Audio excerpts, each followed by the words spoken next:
What's up? Welcome. You got double me today, baby. I'm going to be impersonating Shaun Attwood. Just kidding. No impersonations today. We, hopefully, there wasn't a scheduling issue. Hopefully, Shaun will show up. As long as that's not froze. Let's make sure that's good. How y'all doing today? It's a wonderful, wonderful Saturday.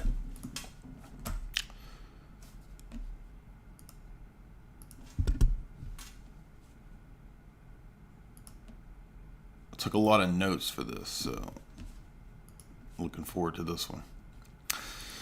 And if you didn't see, Shaun recently had me on, and we had a good chat about, there we go,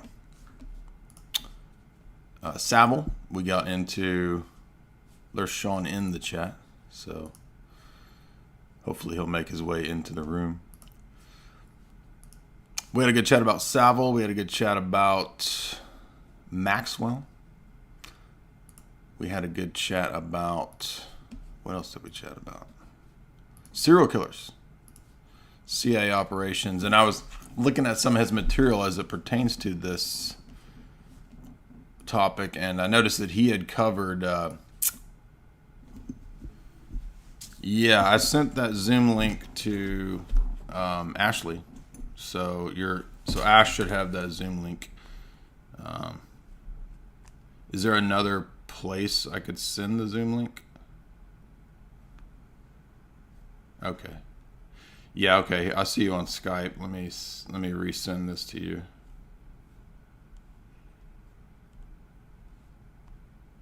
Yeah, there we go.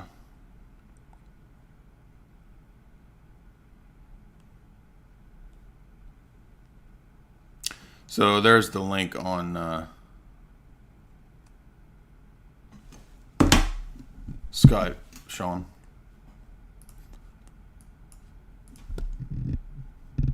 He's asleep in Indonesia. There you go. Hopefully that'll work.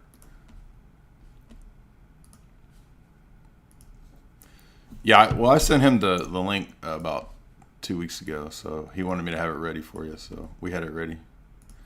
We were on point this time around.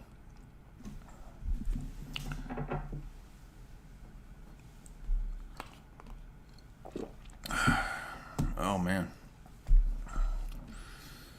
Apologies to the people who wanted to be at the Chicago event. We were supposed to have an event in Chicago. We're going to reschedule that because it just wasn't good timing. I had a lot of stuff going on soon. We got the big Montana event. So we'll just reschedule the Chicago event that we had planned. We'll reschedule the Chicago event for late summer. So, Shaun, how you doing? Hey, good evening, everybody. Awesome, you made it. So glad you're here. This is awesome. Let me just turn off your video. I'm hearing two of you. Hold on one sec. There we go. Hey, thanks for having me on, Jay. Yeah, dude, I was getting nervous. I was like, oh, man, he's not going to come. They picked him up. He's arrested again. He got arrested again. We are flying by the seat of our pants. And 2 weeks ago, the link's probably been buried if it came in 2 weeks. So I appreciate you being prompt with it, though. But totally my end there. My bad. I do apologize. No worries. Hey, listen, I know that we're going to get deep into your book today. I want to go ahead and jump into it. I know you're a busy man. But before we get into the book, we have to. Now, Ash said you wanted to get into the Epstein book, correct? Yeah, that'll be great. Yeah. So, but before we get into that, a lot of my audience may not know who you are. So maybe just a brief kind of background. You have a wild story. I know you've told it a million times, but everybody loves hearing it. Tell us about your wild background, ecstasy kingpin, tying into the mafia, famous prison case. Tell us what happened. How'd you get into that? You were a stock guy, right? Yeah, so just last week, actually, my second documentary of Nat Geo just premiered. So years ago, they did a Locked Up Abroad episode called Raving Arizona. It's banged up abroad in the UK, Raving Arizona. And last week, they did another one called How E Busted the Bull, as in how ecstasy busted Sammy the Bull. So it featured Sammy the Bull's ring, which he wasn't running. He gave his son money. That was his involvement. That's what we found out now. And then my ring, I was throwing raves, importing ecstasy. As a young person in my 20s, I had no common sense whatsoever, no emotional maturity. I come from a little town in the UK in between Liverpool and Manchester, little chemical manufacturing town. So I didn't grow up with any money. I had a weird interest in the stock market at age 14. My economics teacher started giving me classes on his own. 16, I'm investing. I'm telling my mates in my hometown, I'm going to go to America, make $1 million, fly you guys over. And that's what I did. But I was a stock market guy gone wild. As soon as I started you were living that Jordan Belfort guy. What was it? Was that kind of a lifestyle? 100%. Was it just wild and crazy? When you see Wolf of Wall Street, it was exactly the same era. I was doing my thing. And in the beginning, I was with a boiler room type operation. When we found out what they were doing, we got the hell out. We took a lot of their clients with us. But it was like 6 o'clock in the morning sales meeting. Drill sergeant instructor style orders given to the floor brokers. You're only as big as your numbers are on this board for the month. Smile and dial. Smiling brokers make the most money. Lunches for wimps. Do not be calling your wives. Do not be calling your girlfriends. While you're off the phone, not calling clients, other brokers are calling your clients. And then they made us all have 24-foot curly cords because pacing brokers makes the most money. And you see the office, everyone's like zigzagging and yo-yoing this way and that way and this way and that way. 24-foot curly cords. It was madness. But it brought me in. I was fresh out of university. Bikers, Hells Angels were dropping off crystal meth. Feisty New York Italian guys. Limos were coming with striptease dancers. And I thought that was the normal, like, office environment because I was just right out of university. So here you are in that world, and then how did you transition over to that world of famously being basically the ecstasy guy running ecstasy for the Mexican mafia? Is that correct? So the New Mexican mafia were protecting me in Arizona. I had operations through Mexico, so we had to be good with the guys in Mexico as well. And then you had a sort of a confrontation indirectly with Sammy the Bull and these kinds of famous people with, right? Yeah, competing markets. His son and a guy called Mike Papa were the principals running the ecstasy ring, Gerard Gravano. And Gerard told me, I think it was in Towers Jail, he got a call to go to a nightclub, and they spotted me. Someone had spotted me and then called it into him. So Carlo, they got all their weapons, jumped in the car, headed to the club.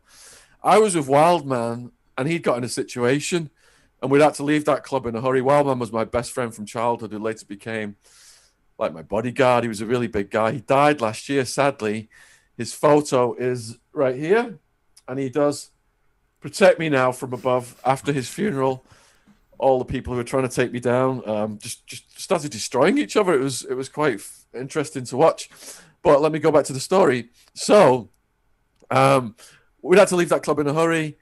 Gerard Gravano and his crew, who were going to kidnap me, hold me for hostage, and if they weren't paid, take me out to the desert. That's what he told me later on. Those guys had just missed us. So I thought on the drugs, I was living in a movie.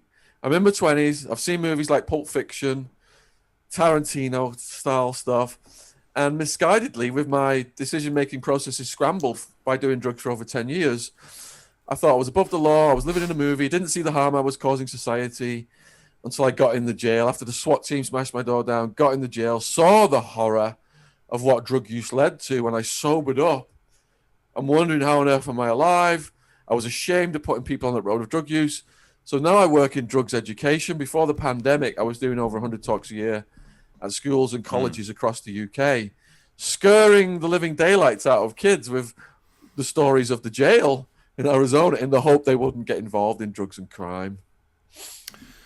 And that's a good transition over to the book. So a little bit of the background, and if you're interested in Shaun's background, he's done a bunch of really good interviews over on his channel. His channel is linked in the show description, as well as the book we're going to be talking about today. First question before we get to that is that I wondered as I was listening to a lot of your podcasts over the last couple of years was, did it, when you were in the midst of this kind of youthful, wild, phase, did it ever start to dawn on you that, wait a minute, maybe the higher level elites are actually involved in the same, criminal types of operations? I mean, I know there's obviously a level that you saw in regard to probably local police being corrupt and this kind of stuff, but did it start becoming evident that there was higher level people that were kind of immune? So with hindsight, I should have paid off the authorities, but I was completely naive to CIA drug trafficking and that kind of thing, which I've written books on since and researched the hell out of with Barry Seal, etc. But I was aware that 9/11 was an inside job. That the thing that woke me up was the options trading, because I had an options license. So when I saw all these bets going through the days before 9/11 that the airlines were going to go down in the options market, bets that were 10 times daily value, then it was 20 to 50 times daily value, then blah, blah, blah. That is what made me realize the world was not as it seems. But it was when I was in the jail, someone started giving me David Icke books. And that's, when I started to wake up to the CIA drug trafficking and everything else, how it was one big network. All run by the Cheta Uri. Mike, was it Mike Rupert? I read Mike Rupert's book in Yes, prison. I read Crossing the Rubicon too. And he talked a lot about exactly. the interconnection of the drug economy and the real economy and the intelligence agencies. How it undergirds the global economy, right? There's Yeah. a huge portion of it is the drug trade. So as we get older, we find this stuff out. So let's talk a little bit about the Barry Seal stuff, because I've got Gary Webb's book, and I remember reading about the BCCI and how the CIA was doing all this. It connects to Iran-Contra. You kind of kick off, when you discuss this book in interviews, you kind of kick off your book with how we're going to get from Barry Seal and the CIA drug trafficking over to Epstein. So how does that relate to this? Yeah. So I remember when I was speaking to Whitney Webb, and she was telling me the path that led her to Epstein. And I said to her, we've arrived at the same place, but through a different avenue. So I went from deconstructing the prison system. I saw that it was human beings as commodities, warehoused 60 grand a year per person. And it was a tens of billions a year industry. And they were kicking down political contributions to both parties to keep the contracts rolling, which would go on to this day. Then I deconstructed the war on drugs. It was a natural progression from prisons to war on drugs, which led me to the Clinton crime family, and just studied a lot about the Clintons. He locked up a record amount of women, low-level drug users, hundreds of thousands. It had never happened before. This was all about filling the private prisons. And yet, when you look at Clinton's history, his brother Roger, his half brother, was arrested doing a cocaine deal, and during the arrest he was recorded saying, some of it's for Bill, he's got a nose like a vacuum cleaner. So how can a guy who's a cokehead put so many people in prison? Well, that was just a fraction of what was going on in Arkansas at the time. How dare you speak in such a way? Have you ever heard me play the saxophone? Do you remember Freedom Fries? I don't know if you were you in the U.S. in the 90s when he did that campaign for Freedom Fries. So in my book, American Made, it details how Bill Clinton provided the state security for the drug drops that Barry Seal was bringing in. And the CIA operation was run by George H.W. Bush with Oliver North underneath him, Felix Rodriguez as well. And then Clinton has got the Arkansas troopers, the state cops, protecting the drug drops. And it was all going very smoothly until two boys were found dead side by side on the railway tracks. Boys on the Tracks case. And poor Linda Ives, she has still not had any justice to this day, no matter how many times she's approached Bill Clinton. So in my book, After America Made, about Barry Seal, I went on to write one called Clinton, Bush, and CIA Conspiracies, from the boys on the tracks to Jeffrey Epstein. And it primarily is the story of 4 different people. So it's Kiki Camarena, if anyone watched Narcos Mexico, Linda Ives, Rick Ross, and Gary Webb. Yeah, exactly. Wow. So, on that note, one thing I noticed was that when you look at, you mentioning the cartels here, I had a friend who's a former Marine Corps intelligence guy, and he learned about all this back at the time. And he was saying that actually, we know about just a few of the drop sites like Mena, Arkansas, but he says actually that there was a bunch of these. So they would actually fly these into different cities, North Carolina, and that he says in the 80s there was actually a really elaborate kind of network that included hotel chains along interstates and smaller chains, family-owned chains that were connected to local mafia. So it was this really vast, like, alternate realm of business, right? That people think that it's, oh, there's bad guys running these things, but they don't realize that the system runs front businesses and under the radar businesses that are highly organized and highly specialized. And I think that's one thing that a lot of people just don't know about. And the same thing will apply not just to the drug trade, but to the compromise, sex trade, which gets into the Epstein stuff. Correct? Absolutely. I mean, we went into Afghanistan to stop the opium production, and it's up over 1,000%, and it's hitting America perhaps the hardest. So, what is really going on in the world? Military infrastructure Yes. is being used to transport it. Then you've got all these predatory corporations like Blackwater, etc., providing security and logistics. And this is all, it's taxpayer funded, Yeah. but a certain clique of people are just sucking the life out of the taxpayers while making themselves wealthier and wealthier. And drugs is the most profitable industry in the world because of drug laws. I've written multiple books about Escobar. He could source a kilo of coca paste out of Peru or Bolivia for $60 in 1970s when he was getting started. And because of drug laws, he could sell it a kilo of coke for $60,000. So drug laws made worthless plants more valuable than gold. And it's been the biggest profit opportunity in the history of the world for criminals, including intelligence operations. And that's why the world gets flooded with more drugs every year, stronger, more prolific, cheaper, and it's going to get so bad that then it may finally get reversed. Because I was speaking to a psychiatrist out of Canada a couple of weeks ago, and he said because of the deaths caused by fentanyl, he wished they could go back to the good old days of heroin. Yeah, and a lot of people don't know that that's also part of warfare.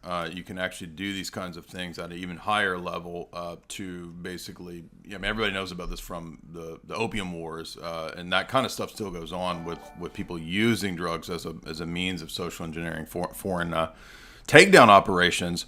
So when you were talking about BCCI and the terror net and how that funded other terror networks as a kind of a front bank that the CIA was using, one thing that people don't know is that they'll create fronts to fund black operations, and the reason that they want liquid money is that that's harder to trace. And so to do black ops, you need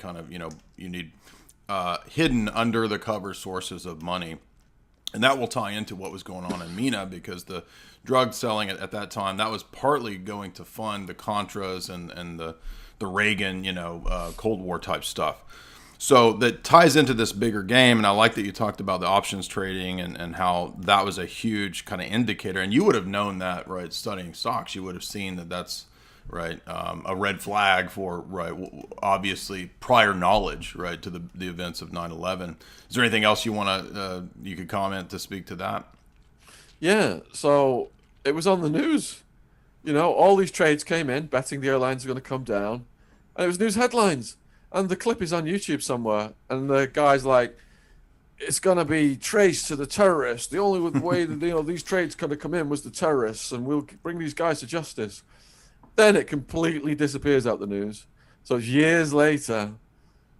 I'm in the jail, Maricopa County Jail, and I'm reading the David Icke book, about 9/11. I think it was Alice in Wonderland.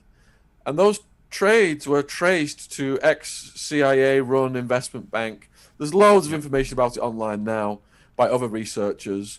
And anybody who had anything to do with those trades was deputized. So the feds came to you, interviewed you, and said, if you ever say anything about this to anyone in the rest of your life, you are going to prison. Yeah. And one of the guys in the chat has just called me out on the Pablo Escobar Coke thing I just said. Let me just offer a correction Sure. there. So I said in the 1970s, when Pablo was getting started, cocaine was going for $60,000 a kilo on the streets of America because of drug laws. Yes, Escobar later on, as the entity got bigger, the price came down, and he wholesaled it at much lower prices. But when I specified that when he started, that's what it was, and the profit margin is astronomical. So it doesn't matter if you arrest Escobar, Cali, Chapo, the drugs will always flow one way, and the money will always flow the other. It is an unstoppable flowing force that corrupts every profession it comes into contact with. And the government knows from alcohol prohibition that doesn't work. It causes chaos. Yeah. So everything from hundreds of thousands dead in Mexico to knife crime in London right now all revolves around drug laws, the majority of it. The government knows this, but they don't stop it because they've learned to profit from it. Yeah, the mobsters didn't want back at the time of Prohibition. They didn't want it to be legalized, although they foresaw it coming, and that's what actually made a lot of the organized crime in the U.S. move from liquor running to drugs and other sources of income, because they foresaw that eventually it would be decriminalized and they would lose a lot of profits. So as we move over into Epstein, which is this book, and you have an idea of who you think was kind of in the background of this whole situation, and who might have been responsible. And you talk about two conspiracies, but before we get to that, one question I had that a lot of people have brought up kind of in passing was this story that came out about Bill Gates and having ties to Epstein, and there was this sort of farm where perhaps he might have been involved in baby breeding. Had you heard this story? Yeah, so it seems that Epstein wanted to immortalize himself. Yeah. And there were various stages of this baby breeding program. It never took off. I believe that Virginia, excuse me, frog in the throat. Virginia was solicited to have a baby and offered substantial amount of money. They wanted her to sign papers over. So legally, Epstein had control. Maxwell was involved in the brokering of this deal. And she fled, didn't she, when she was in Thailand? She met a man, she got married, she got as far away on the planet as she could from the super predators. So she dodged the inception of the baby making program. Yeah.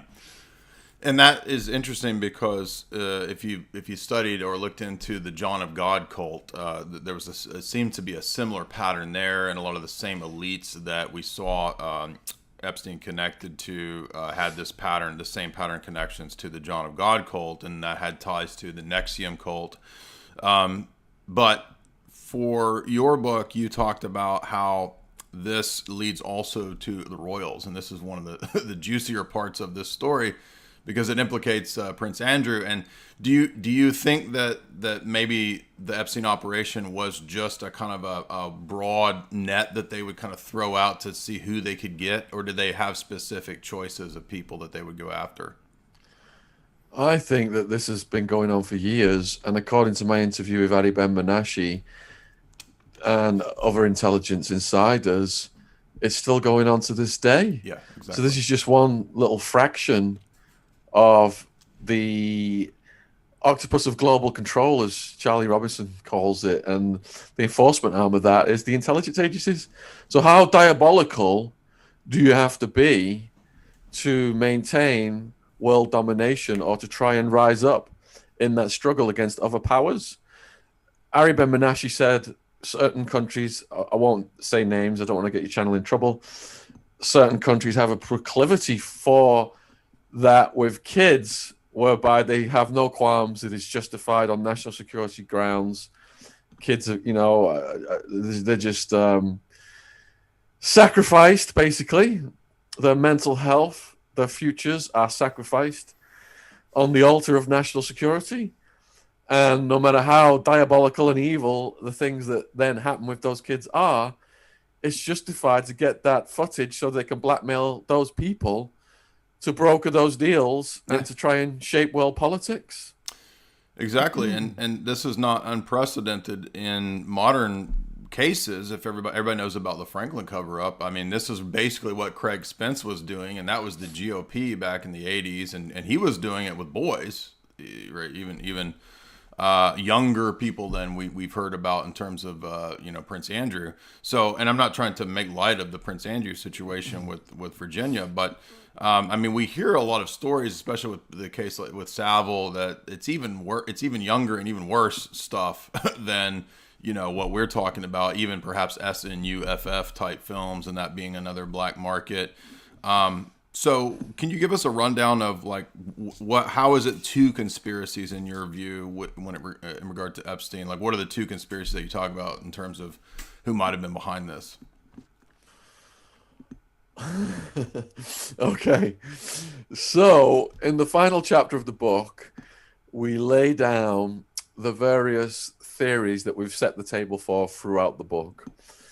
Now, if you look at the actual instruments of his death, I think that Tartaglione probably had a role, because there was the almost murder of him a couple of weeks before he actually died.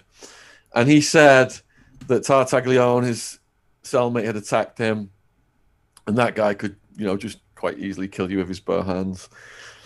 He gets moved out, but then another cellmate gets moved out the night before his death, conveniently.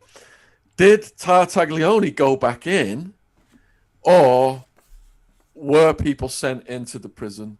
So, having been in prison myself in Arizona, to cut the costs, they've got like just a couple of guards watching hundreds of prisoners. And maintenance people, workers from outside, can come in and do stuff around the prison.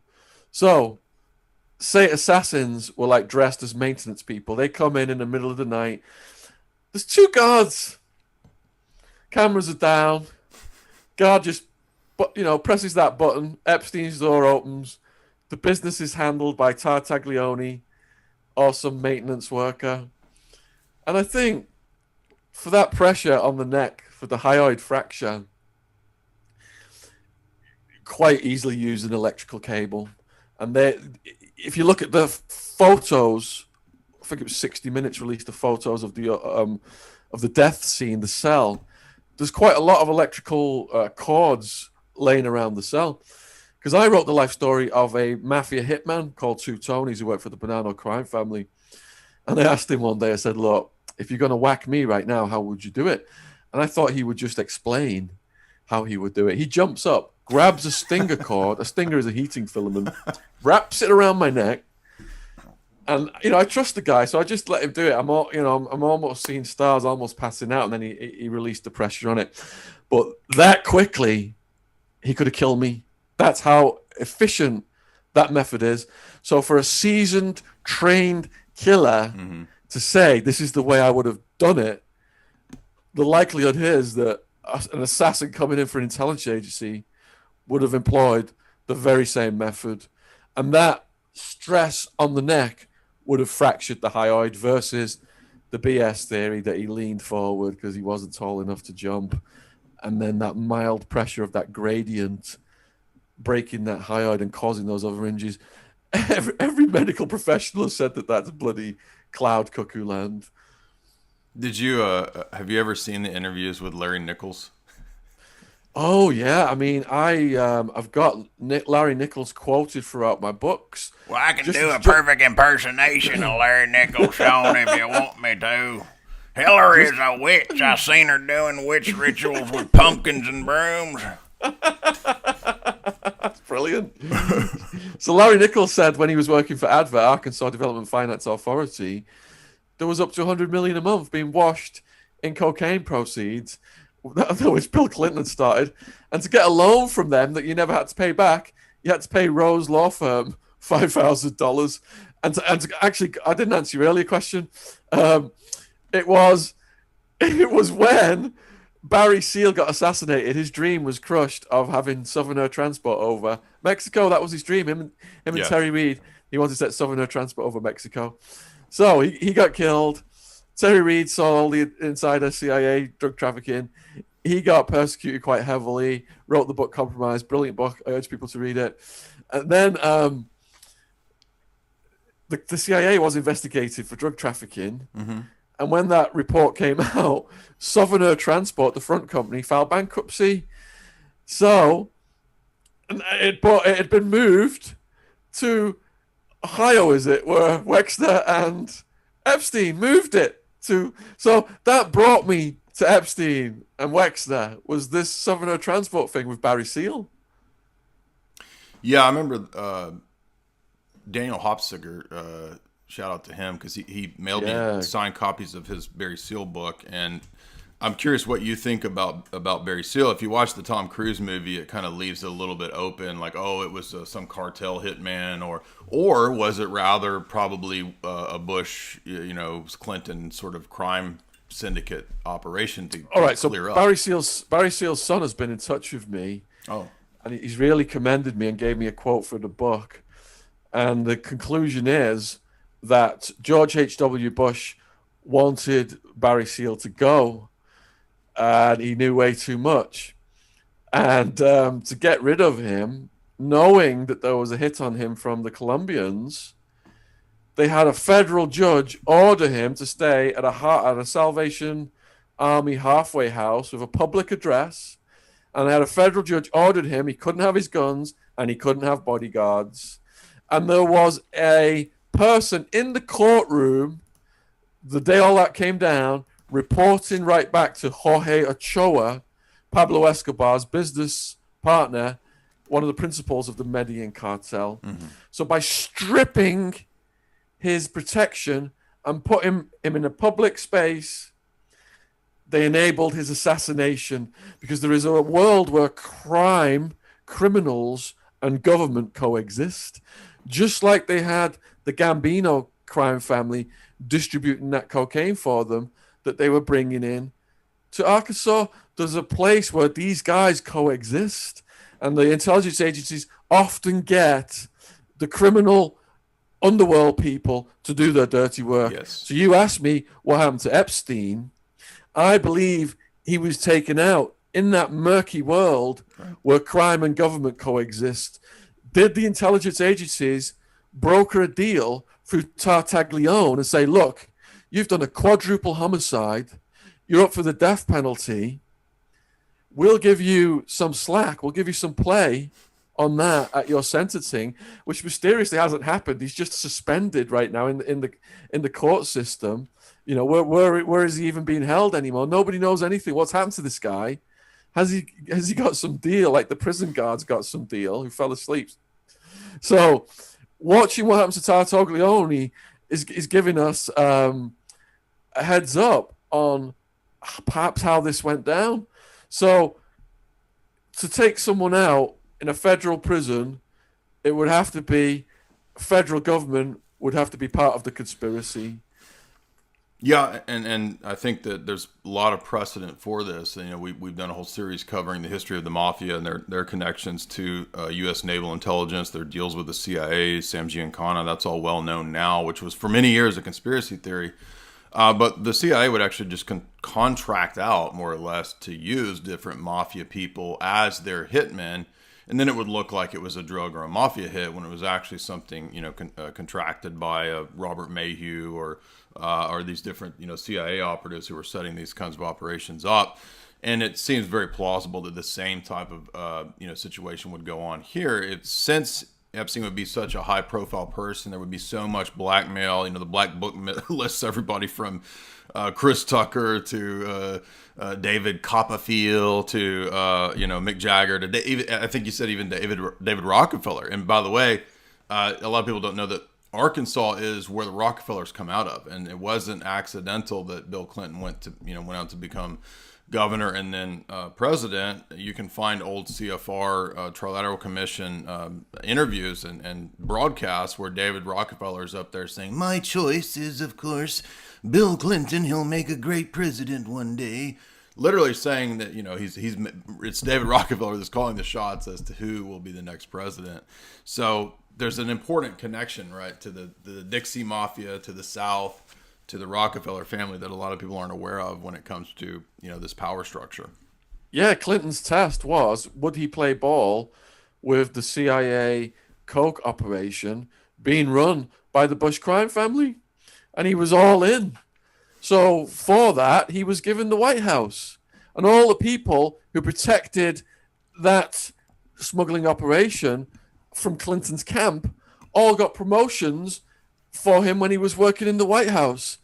That's how it works. It's just one big crime network, like the Gambinos and the Bonanos.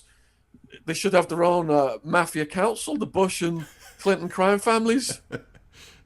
Yeah, well, it does evoke that scene in Godfather, right, where Don Corleone and all the other Dons are around, and he says, "We're not going to sell the drugs. We're not going to sell drugs." And meanwhile, all the other mobsters are like, "Why are we not going to sell drugs? Because there's more money in drugs than anything else," right? And that's what happened in the history of the mafia, right? So I'm curious to know about, you had time in the prison scene, so how prisons work, how it's its own little kind of smaller microcosm economy and all that, and everything's segregated into these different groups. And how plausible is it that the cameras would just malfunction? I mean, isn't this kind of ridiculous? Okay. In regard to Epstein, that jail, I believe, was started in the 1970s, and there is no record in the entire history of the jail of two guards falling asleep at the same time, as well as happening at the same time as the cameras going down. Probabilistically, it is ludicrous. It's they know we know. That's the thing. And they've got the balls to do it to Maxwell as well, I believe. But I don't think they're going to allow her to go to trial because there's too much at stake. She represents now, she's the embodiment now of the risk that Epstein presented to them if he were to go to trial, if he were to start singing like a canary. Once certain people are named in the court and it's documented, government agencies have to take action. And there's so much information she has on these people. She could seriously cause major damage. No way will she be allowed to do that one way or the other, whether she's forced to take a plea bargain under threat of her own life, or she contracts something and dies or has a heart attack like Kenneth Lay, George Bush's biggest contributor, who was running Enron. I said to my friend at the time, he's never going to get his day in court. Bam! Heart attack, I think it was. Wow. He's gone like that. Well, it looks like, a lot of people are kind of being taken care of, you could say. I don't know what your view of John McAfee is. Would you care to comment what you think might be going on there, or do you have any idea or suspicion? You know what? I've not really looked into that. I have researched the Robert Maxwell assassination, and I think the same apparatus that suicided Epstein assassinated Robert Maxwell. Yeah. Because he presented a similar kind of risk. Right. But perhaps more so because in this blackmail criminal enterprise that the intelligence agencies are running, I would classify Epstein as just a mid-level manager with Wexner above him, head of the snake, as Maria Farber said. But Robert Maxwell, he could sit down with presidents and prime ministers all over the world. Out of all the people I have researched in the true crime genre, I mean, you've got to actually give him a bit of respect in a diabolical way for what he achieved. He was laundering money for the cartels, he had relations with Japanese Yakuza. He was laundering money through Bulgaria, through the Bulgarian. He would arrive at that country, just, boss the intelligence agencies around, boss the leaders of the country around because Russia had his back. He could sit down in the Kremlin. He would go over to Israel. He was giving information to MI5, giving information to the CIA, giving information to Israeli intelligence, and on and on and on it goes, where you've got this spider's web and levels of money laundering that people to this day, it's so complex, people to this day have not even been able to unravel. Yeah, one of my friends who's an analyst had sent you his interview. He translated the KGB colonel's diaries about Maxwell, and that shed a whole lot of light on Maxwell being literally a super spy, playing both sides in the Cold War, and just showing how the Cold War itself was kind of this big kind of psyop at a certain level to, I believe, move the world into kind of a globalist third way structure, which is what we're moving into now. Blair and people like that back at the time of Clinton were talking about pushing this third way. That's a different topic, but you've got Blair in the logs, you've got Mick Jagger, you've got Kissinger coming up in those logs. I'm wondering, were they blackmailed, or were they just part of this operation? I mean, this is so obvious to me that this is like an intelligence connected thing, that Epstein had to kind of be doing a compromise, not for himself or for one person, but for probably even maybe contracted out to blackmail, right? Like, oh, hey, CIA wants you to do this, FBI wants you to do this, other intelligence agencies want you to do this. Do you think that's the case? Or is it one big thing like that's directing this, or is he like a contracted out kind of compromiser? All right, so what we saw with the massive scale of what Epstein and Maxwell did is a product of the fusion of two psychopathic narcissists. So the Maxwells had a slew of kids. Some of them died young. The family was beset by tragedy. Some of them went on to do some very Machiavellian things in the business world with software and technology, like the sisters. So Robert Maxwell, super predator psychopath.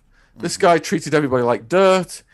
He wiped his behind on towels and would just throw them on the floor for other people to pick up, coated in crap. This is the mindset of that man. And who was his favorite out of the litter? Ghislaine Maxwell. That's why he named the yacht after her. So what does that tell you about her characteristics? Yeah.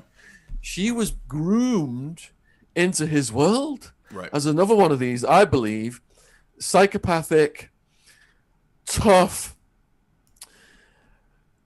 we must get secrets off people at all costs mentality kind of people.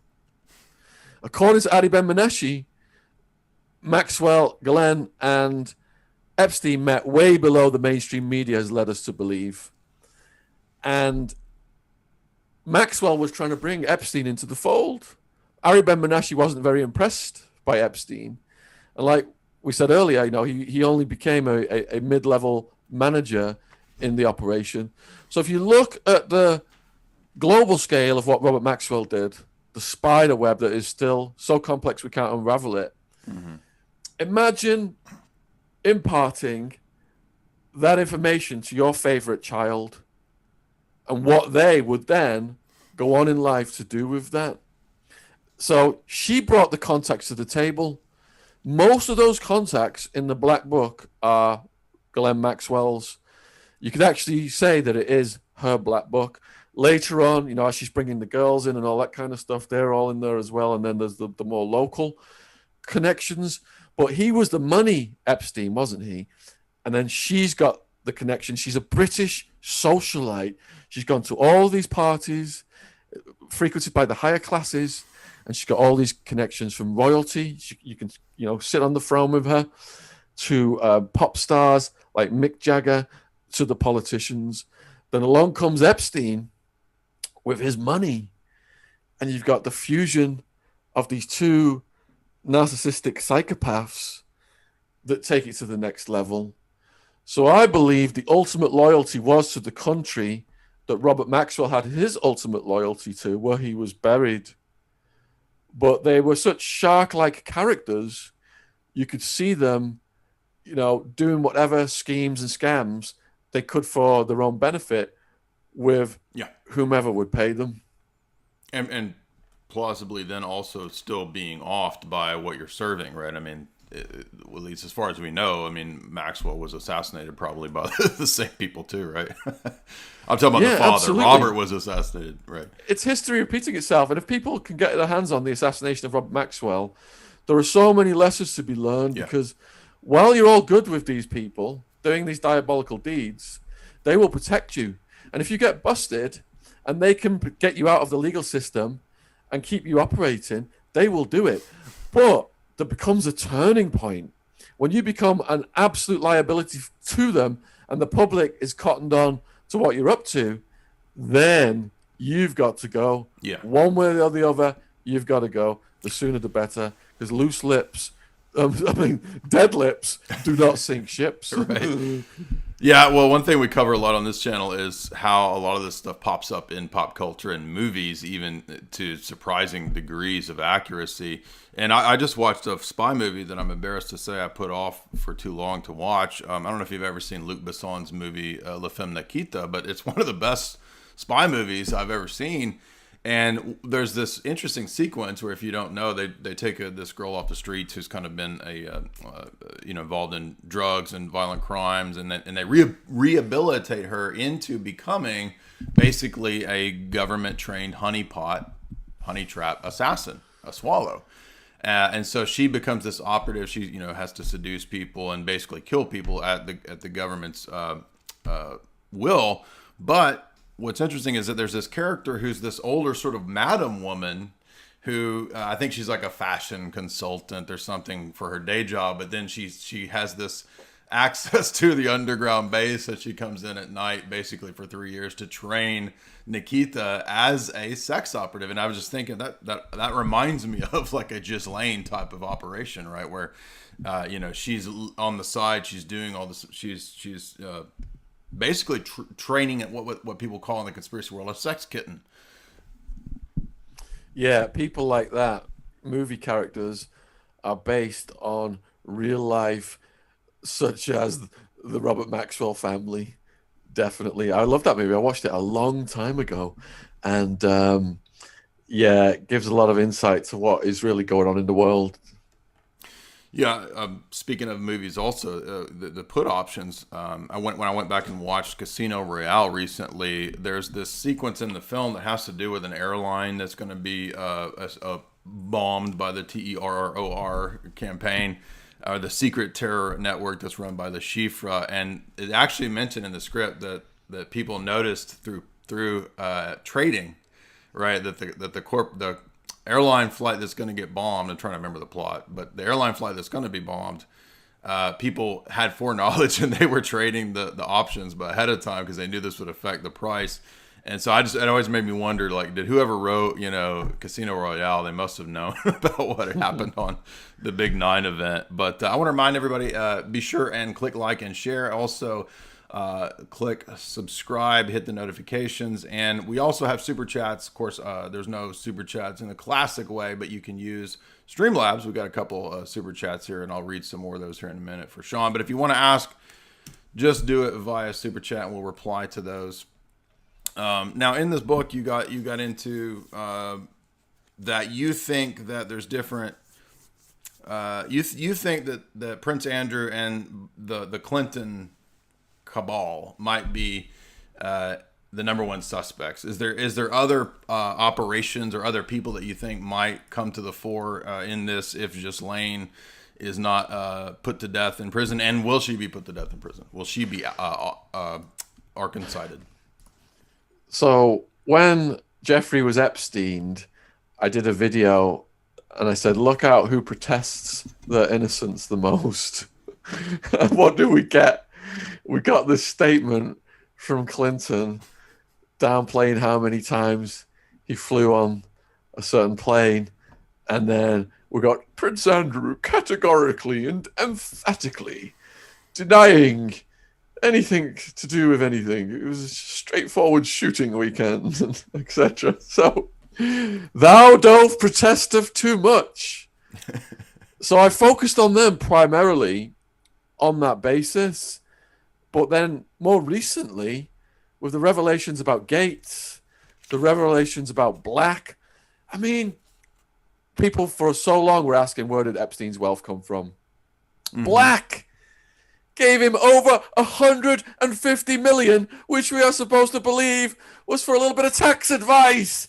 That was a quarter of the wealth, of the funding, of the money that went into the beep, beep, beep, beep, beep, beep, beep of these kids. Wow. Yeah, right. Huge red flag. Exactly. Right. And we're supposed to believe. I mean, this is ludicrous. We're just going to ask, what is the Clinton body count? So in the book, I do a whole chapter detailing the Clinton body count. It's quite extensive. Yeah. Yeah, I have a good friend who had written a whole book on Vince Foster. So that one's pretty well. Oh, yeah. That's one. Research that one, people, if you're watching. It's a great one. So we got a couple super chats here. One is Emota, $10 says Bud Star. Don't know what that means. Countess Powers sends $10 and she says, I enjoy both of you very much. Happy to see you together. Awesome. Now, Shaun's book, as we said, is linked in the show description, so you can go check it out there. We've been going for about an hour. I don't want to keep Shaun too long. If anybody else has any more comments, feel free. But this was a fascinating interview. I think that we're down to an obvious situation where this is a compromise operation that involves multiple levels of intelligence agencies. Epstein was not at the top of this pyramid. He was, as you said, a mid-level player.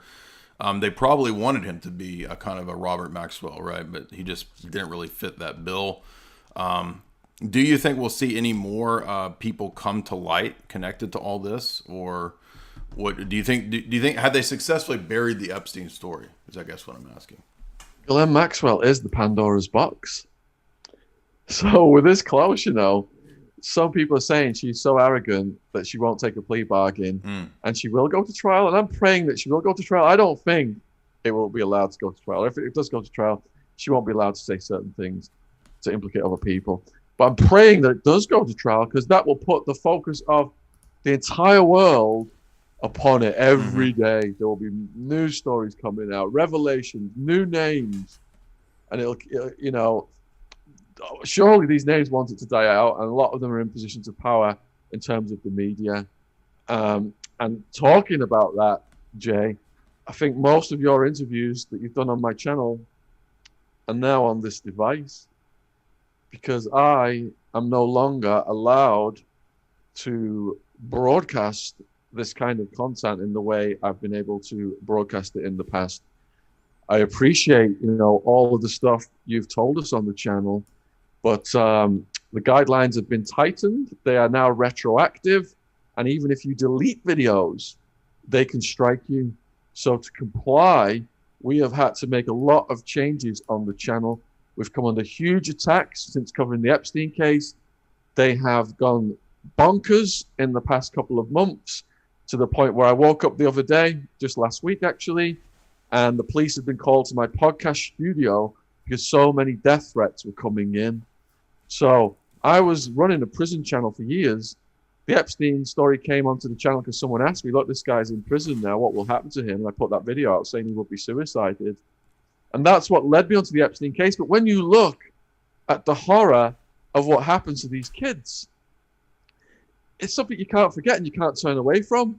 And you want to go after it fervently to try and make positive changes in the world. And I never imagined that dark forces out there, that people out there ranging from mentally ill trolls to what looks like intelligence agency black ops level stuff, would rise up against me to try and spoil the work I'm doing, exposing predators who are harming kids. You'd think the whole world would be behind you, but it's not. And these are some really crazy and dangerous people. And hopefully this is going to carry me forward. I've got all the videos here. But if anything happens, Jay, we're going to make sure we get all this information open to you. And, the word continues to spread. because things have got really crazy for me for going down this road. And my attitude is, you tell me I ain't going to do something, I'm going to friggin' well do more of it. But I've got to be very careful on the main channel what I say, because the guidelines now are tightened so much they can get you taken down like that. Yeah. Well, and people, if they think that that's outlandish, look at Brigade 77, which is the UK had created this entire section of basically their cyber warfare government operation to literally go out and disrupt alternative media. So they created an entire section to do trolling, to do basically disinformation for anybody talking about anything alternative. From the Kufid nonsense to stuff David Icke talks about, to anything, the stuff we're talking about, you can easily see that they are intending to disrupt. Cass Sunstein talked about cognitive infiltration, which is to flood the domain of the alternative media with fake conspiracies, nudging, all this kind of stuff. So that's a very real thing that they do to try to destroy people's channels, to destroy people's reputations. Every day they're saying that I'm a Satanist, and there's all these trolls that put out this nonsense. I know where that's coming from. That's coming from the traditional Catholic world, because we talk a lot about the Roman Catholic networks and the degenerates in the world of Rome and the papacy. So naturally, all these traditional Catholics come out and they spread all this nonsense about me. And I was thinking about that today. Like, isn't it interesting that you come on, people, we talk about the cases, we talk about the research, the information, and then people come and all they want to do is talk about your personal life. Which, like, what does that have to do with the objective facts that we're talking about, right? Nobody's perfect. Everybody's done things wrong. Who cares about somebody's personal life in terms of the objective information that we're talking about? And most of the time it's innocuous stuff anyway. Like somebody found a picture of me years ago next to an inverted cross, which we thought was a joke because we were at this it was like a set piece on a ridiculous Gothic set, and we took a picture next to it because we thought it was funny. So that turns into he's a secret Satanist because he's in this photo next to this, cheesy B set, right? So anyway, that's just what happens on the internet. And when you have a successful channel like Shaun has, you get these people that are just obsessive and sort of psychotic. So you're over the target. That's why. And these people are either working for the pedophiles or have no qualms working for the pedophiles. And they need to ask themselves, what would you do if something like this happened to your kids? Are you one of them? Are you participating in that activity? Or are you enabling that activity? How can you live with yourself? How can you sleep at night? How is the future of this world not going to be good unless kids are protected? You would think the whole world would support that. But there are so many sickos out there. It just blows my mind. Yeah, and again, there's worse stuff going on than what we've heard with like the Prince Andrew type stuff, but I think all that stuff's really definitely covered up.